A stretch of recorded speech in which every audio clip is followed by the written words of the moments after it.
এরম কিছু মৌলভী সাহেব আমাদের দেশে এখন পাওয়া যাচ্ছে, শুনছেন নাকি? এরম কিছু মৌলভী সাহেব শুধু এক চোখ দিয়ে এরম করে দেখে।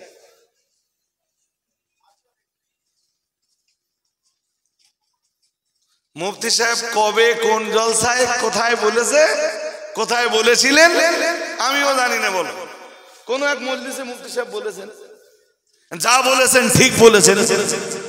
মুফতি সাহেব বলেছেন নারীর কণ্ঠের আওয়াজও পর্দা। এই ভুল বলেছেন না ঠিক বলেছেন? ঠিক বলেছেন না? ঠিক বলেছেন। জি, সেইটারে তুলে ধরে এখন মুফতি সাহেবের বিরুদ্ধে নানান ফতোয়াবাজি চলতেছে। আমি বুখারী শরীফের এক হাদিস দিয়ে অজ করতে করতে বলেছি জি, যে কানের জেনা হলো নারীর কণ্ঠের আকর্ষণীয় কথাবার্তা শোনা। এ তো বুখারীর হাদিসে আছে। কোথায় আছে? এ আমার কথা না রাসূলের কথা? জোর করে বলে না, রাসূলের কথা। জি, এ বলবো না বাদ দেবো? বলতে হবে তো, বলতে হবে তো, বলতে হবে না? আমার সে কথা টেনে এনে আর মুফতি সাহেবের সেই কথাটারে টেনে এনে দুটোরে এক জায়গায় করেছে, এক জায়গায় করে এবারে বলছে তোমরাই ফতোয়া দিলে নারীর কণ্ঠের আওয়াজ কি পর্দা, তোমরাই ফতোয়া দিলে নারীর কণ্ঠের আওয়াজ শুনলে জেনার গুনাহ হয়, জেনার গুনাহ হয়। আর তোমরা এখন কি করতেছো? এ মালের কসম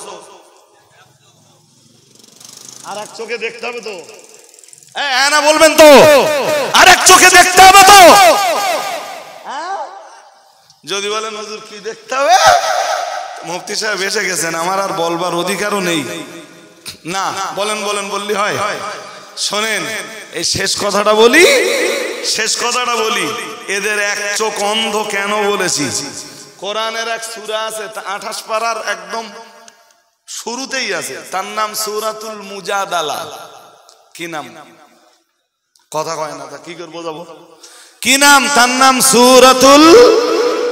সূরাতুল মুজাদালা। মুজাদালা মানে কি জানেন? পারস্পরিক কথোপকথন অথবা কথা কাটাকাটি করা, কথা বাগ বিতান্ডা করা। এরে আরবিতে বলে আল মুজাদালা। কি বলে? ওই সূরার প্রথম আয়াতেই এসেছে কদ সামিআল্লাহু কওলাল্লাতী তুজাদিলুকা ফী যাওজিহা ওয়া তাশতাকি ইলাল্লাহ। আমি জানি না যেসব মৌলবী এক চোখ দিয়ে দেখতেছে তারা এসব পড়েছে কিনা। আমার কথা বুঝতে পারেননি? মহান আল্লাহ জানিয়েছেন কদ সামিআল্লাহ, নিশ্চয়ই আল্লাহ শুনেছেন। আমরা যেন বললাম আল্লাহ শুনেছেন কার কথা? মহান আল্লাহ বললেন কওলাল্লাতী, ওই মহিলার কথা যে মহিলা, আল্লাতী তুজাদিলুক, যে মহিলা ও নবী আপনার সাথে কথোপকথন করছিল। কার সাথে কথোপকথন করছে?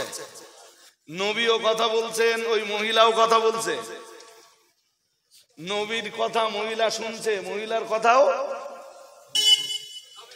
পর্দা লাগবে না? হ্যাঁ না বলেন? জোর করে বলবেন তো। কোন ছেলে যদি রাত্রের বেলায় 3 ঘন্টা ধরে কোন নারীর সঙ্গে প্রেম আলাপ করে, আকর্ষণীয় কথাবার্তা বলে, আমি সেটারে জেনার গোনা বলবো না? বলবো না? মুফতি সাহেব সেটাকে নারীর কণ্ঠের আওয়াজ পর্দা বলবেন না? বলবেন না? জোর করে বলেন। হ্যাঁ, রাসূল পাকের জামানায় খোদ মেয়েরা, রাসূল যেদিন বললেন ও মেয়েরা, আমি যে রাত্রে মেরাজে গেলাম, মেরাজে যে দেখলাম অধিকাংশ মেয়েরা জাহান্নামী, জাহান্নাম পরিদর্শন করতে করতে দেখলাম অধিকাংশ মেয়েরা জাহান্নামী। মেয়েরাই জিজ্ঞেস করলো কুল্লা ওয়া বিমা ইয়া রাসূলুল্লাহ, মেয়েদের কণ্ঠের আওয়াজ কে শুনছে? জোর বলে না? তো জানার জন্য, শিক্ষা অর্জনের জন্য, জ্ঞান অর্জনের জন্য, ইলম অর্জনের জন্য নারীর মানে পুরুষের সঙ্গে কথা বলার অধিকার আছে না নেই? হ্যাঁ, খোদ মেয়েরাই কথা বলছে। কুল্লা ওয়াবিমা ইয়া রাসূলুল্লাহ, হুজুর মেয়েরা এত জাহান্নামী কেন, তাদের পাপ কি? তো রাসূল পাপগুলো মেয়েদের আবার পরে বলে দিলেন। সুবহানাল্লাহ বলতে পারেন না? হ্যাঁ, তাহলে যে মৌলবী আমার সেদিনের বক্তব্য আর মুফতি সাহেবের সেদিনের বক্তব্যকে নিয়ে আজকের বাজার গরম করতে চাইছে, এই মৌলবীর এক চোখ না দুই চোখ? আর যার মানে এক চোখ কার হয়? জোর করে বলেন, বুঝতে অসুবিধা হচ্ছে? হ্যাঁ ভাই, শেষ কথা বলি, মুফতি সাহেব এসেও গেছেন, আর আমার বলবার বলেছি না যে মুফতি সাহেবকে আমার কাছে কথা না শুনে মুফতি সাহেবের কাছে শুনলে আপনাদের জ্ঞান আরো বাড়বে না। সূরা মায়দা 3 নম্বর আয়াত শুনছেন নাকি? ক নম্বর আয়াত? 3 নম্বর আয়াতে আল্লাহ হারামের লম্বা ফিরিজ দিয়েছেন, আয়াত নম্বর 3। আমি শুধু শুরুটা বলছি। হুররিমাত আলাইকুমুল মাইতাতু ওয়াদ-দামু ওয়া লাহমুল খিনজিরি ওয়া মা উহিল্লা লিগাইরিল্লাহি বিহি ওয়াল মুনখানিকাতু ওয়াল মাওকুদাতু ওয়াল মুতারাদ্দিয়াতু ওয়ান নাতিহাত। আয়াত অনেক লম্বা। এই আয়াতে কোন কোন জিনিস হারাম আল্লাহ তা আলোচনা করছেন। করতে করতে আল্লাহ বলছেন হুররিমাত আলাইকুমুল মাইতাত, মরা জিনিস তোমাদের জন্য হারাম করা হয়েছে। কি জিনিস? জোর করে বলে না। মরা প্রাণী, মরা প্রাণী। বেশ, আর কি হারাম করা হয়েছে? ওয়াদ্দাম, আয়াদ্দামুল মাসফু, প্রবাহিত রক্ত। প্রবাহিত রক্ত তোমাদের প্রতি কি করা হয়েছে? হারাম করা হয়েছে। নাম্বার 3 ওয়ালাহমুল খিনজির, তোমাদের জন্য হারাম করা হয়েছে শুকরের গোশত। কিসের গোশত? এরপরেও আল্লাহ অনেকগুলো হারাম জিনিসের নাম উল্লেখ করেছেন, সবগুলো বলতে গেলে তোমার সময় যাবে। এগুলো হারাম তো? হ্যাঁ না জোর করে বলে না? হ্যাঁ হারাম। চলুন ওই আয়াতের শেষের দিকে একটু দেখি। ওই আয়াতের শেষের দিকে আছে, একদম শেষ অংশে, যে ফামানিদিতুর রাফি মাখমাসাতিন গায়রা মুতাজানিফিল লিইসমিন ফাইন্নাল্লাহা গফুরুর রহিম। এ মন ওদিকে দিলে আমি বোঝাবো কি করে? আমি তো আবার এই এক চোখ না দুই চোখ এইটা তো বোঝাবো। এক চোখ না দু চোখ এটা বলতে গেলে মন দিয়ে শুনতে হবে, তারপর তো বুঝবেন যে এক চোখ না দু চোখ। ওই একই আয়াতে 3 নম্বর আয়াতটা বলেছিলাম অনেক লম্বা। ওই আয়াতের শেষে আল্লাহ বলছেন ফামানিতুর ফি মাখমাসাতিন, ক্ষুধার তাড়নায় কেউ যদি বাধ্য হয়, কেউ যদি নিরুপায় হয়। এই যে ওই মরা প্রাণী হারাম করেছে না, কোথাও কোনো খাবার আর নেই, জীবন একদম শেষ পর্যায়ে, একটা মরা ছাগল পাওয়া গেছে। কি পাওয়া গেছে? মরা ছাগল। কেন খেতে পারবে না? পারবে না। আল্লাহ ওই ফতোয়াটা এবার দিচ্ছেন এখানে এসে। ওদিকে আল্লাহ বলে নিয়েছেন যে মরা প্রাণী হারাম, তাহলে ওটা এক চোখ। আরে হ্যাঁ না বলে না? হ্যাঁ। আর এখানে আল্লাহ কি বলতেছেন? যদি তুমি কখনো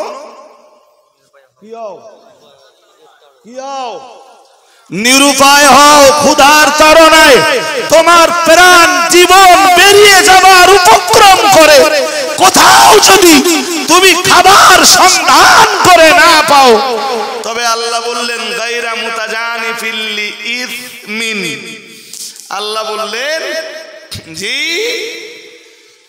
যে পাপের দিকে যদি কোনো ঝোঁক না থাকে, পাপের ঝোঁকে নয়, বরং নিরুপায় হয়ে ওই মরা জিনিস খেতে বাধ্য হচ্ছে, আল্লাহ কোরআনে নিজে ফতোয়া দিচ্ছেন। কি ফতোয়া? আল্লাহ বললেন ফাইন্নাল্লাহা গফুরুর রহিম, নিশ্চয়ই আল্লাহ তার প্রতি দয়াশীল ও ক্ষমাকারী। আরেকটু মন খুলে বলুন, এই নিরুপায় অবস্থায় সে মরা প্রাণীর গোশত খেতে পারবে। শুধু যদি আগেরটা বলা হয়, আগেরটা বলা হলো মানে এক চোখ হলো তো, আর পরেরটা যদি বুঝবার না চেষ্টা করা হয়, এক চোখ হলো না দুই চোখ হলো। আর আসলে এক চোখ কার? হ্যাঁ জি, এ জিনিসের অভাব বলো আজকে সমাজে অভাব আছে। তো দোস্ত বলতে অভাব আছে, খুব অভাব নাকি? হ্যাঁ হাজেরিনে মজলিস আজকে এই পর্যন্ত থাক। মুফতি সাহেব হুজুর কেবলা এসছেন প্রায় 10-11 মিনিট। হুজুর কেবলা আসবার পরেও আমি কথা বলেছি, ত্রুটি বিচ্যুতি বেয়াদবি ক্ষমা করুন, একটু আওয়াজ দেন নারায়ে তাকবীর। মুফতি সাহেব হুজুর কেবলা, মুফতি সাহেব হুজুর কেবলা, অল ইন্ডিয়া সুন্নাত ওয়াল জামাআত, অল ইন্ডিয়া সুন্নাত ওয়াল জামাআত সিলসিলায়ে মুজাদ্দিদুজ জামান। নারায়ে তাকবীর, নারায়ে তাকবীর। দরুদ শরীফ পড়ুন। আল্লাহুম্মা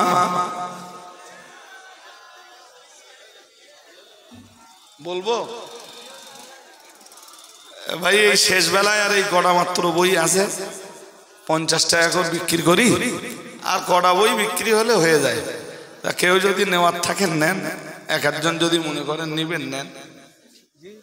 আমি বিদায় নিচ্ছি মুফতি সাহেব হুজুর কেবলার কাছে। অল্পক্ষণ নসিহত শুনতে শুনতে আবার মুফতি আব্দুল মাতিন সাহেব হুজুর তিনি চলে আসবেন। দরুদ শরীফ পড়ুন অন্তর খুলে। আল্লাহ